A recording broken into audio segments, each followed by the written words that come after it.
Barbara Barbie Canwright joined California's Jet Propulsion Laboratory in 1939 as the principal female human PC.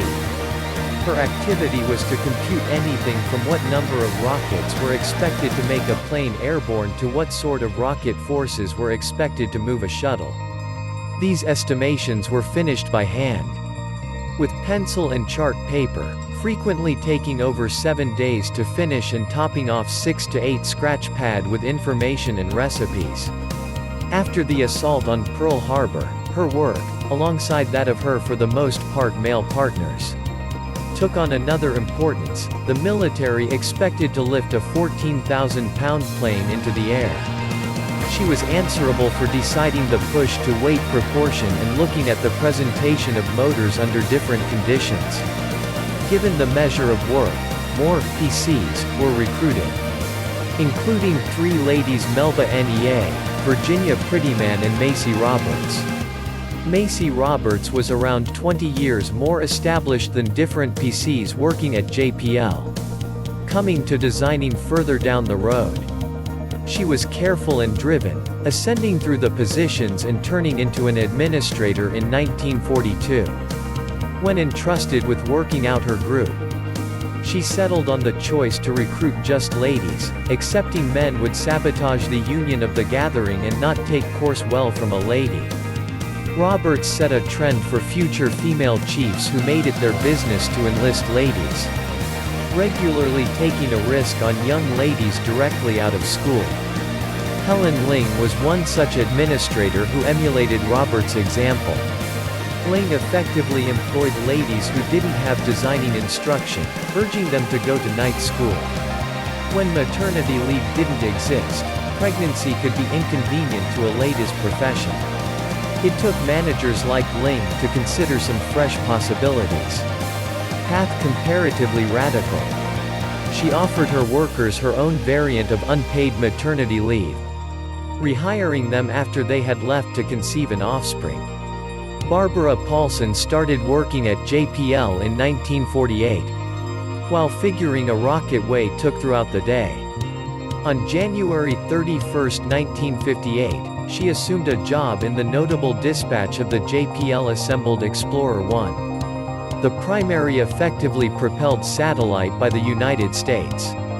She was entrusted with plotting the information got from the satellite and a system global positioning system.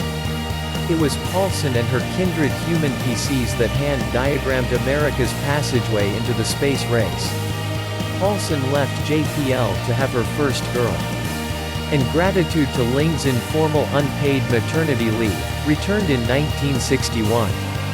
During the 1950s, NASA was beginning to work with what we currently know as PCs, yet most male designers and researchers didn't confide in these machines, trusting them to be untrustworthy in contrast with human counts.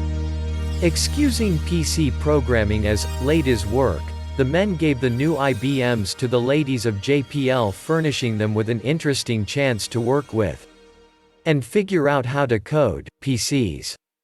It shocks no one then that the main software engineers in the JPL lab were ladies. They got appended to a particular IBM 1620, nicknaming her Cora and furnishing her with her own office. Graduating in 1953 with a degree in substance building from University of California, Los Angeles, Janis Lawson had the evaluations, degree and insight to land any position she needed. The issue: her race and sexual orientation. She reacted to a JPL work advertisement for PCs wanted that predetermined no degree vital, which she perceived as code for ladies can apply. While it would not be a designing position, it would place her in a lab. Macy Roberts and Helen Ling were at that point working at JPL, effectively selecting young ladies to figure information, and Lawson fit the bill. Lawson was the principal African American to work in a specialized situation in the JPL lab, exploiting the IBM PCs available to them, and her boss's consolation to proceed with her instruction. Lawson was one of 2 individuals sent to an uncommon IBM preparing school to figure out how to work and program the PCs. An exceptional gathering of African American ladies, working at what might turn into NASA's Langley Research Center in Virginia, were separating their own sexual orientation and racial hindrances. Dorothy Vaughan joined the group in 1943. Previously riding in the huge segment of an isolated transport, she was given something to do in the huge PCs area. In 1951, Vaughan turned into the main African American director at Langley and began, similar to her companions on the West Coast, to employ ladies. That equivalent year, Mary Jackson joined her group, chipping away at the supersonic weight burrow venture that tried information from airstream and flight tests. Katherine Johnson, who was granted the Presidential Medal of Freedom in 2015 by President Barack Obama, joined the group at Langley in 1953. A physicist, space researcher and mathematician, Johnson gave the computations to Alan Shepard's notable first trip into space, John Glenn's notable circle of the Earth and the direction for Apollo 11's moon arrival.